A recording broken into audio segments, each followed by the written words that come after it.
જય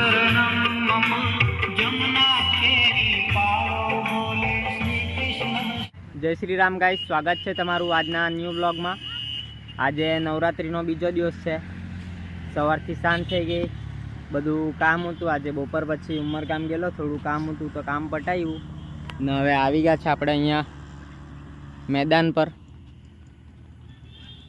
બેટિંગ તો કોઈ નહીં કરતું, મારે તો એમ જ થોડી વાર રમીએ પછી મળીએ આપણે રાત્રે આરતીના ટાઈમ પર।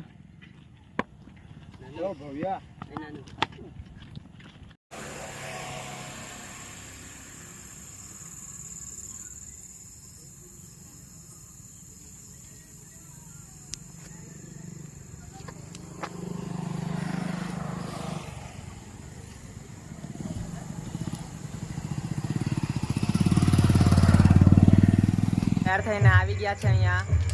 આજે વ્હાઈટ કલર છે તો વ્હાઈટ પહેર્યું, કાલે ઓરેન્જ કલર તો ઓરેન્જ કુર્તો બી હતો પણ કુર્તા ગમે જેવું નહીં ખાસ એટલે નહીં પહેર્યું। આજે વ્હાઈટ શર્ટ સારો હતો તો પહેરી મૂક્યો। સપોર્ટ કરો ભાઈને, તમે આજકાલ પ્યાર બતાવતા નહીં મળે। હા હા, જય શ્રી રામ। આવી ગયા છે આપણે અહીંયા, ધીરે ધીરે બધું પબ્લિક આવે। 9 વાગ્યા છે, 9:30 સુધી આરતી થશે, પછી મળીએ આપણે આરતી પછી।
પટી ગયું છે. ગરબા નાઈ જા, પછી થોડી વાર તારપું ને એવું બધું નાઈ જા ને હવે બધું પટી ગયું. હવે પેકિંગ કરીએ ને જાય ઘરે. તો આજનો વિડીયો આપણે અહીંયા જ એન્ડ કરીએ ને મળીએ કાલે બીજા બ્લોગમાં. જે કોઈ નવું હોય એ લાઈક કરો, શેર કરો, કમેન્ટ કરો અને સબસ્ક્રાઈબ કરજો. ચાલ ભાઈ, સવારે મળીએ આપણે. કામ છે તે પટાવીએ, પછી સવારે કામ છે થોડું, તો સવારે મળીએ આપણે. Good night, sweet dreams, take care. રોમ રોમ.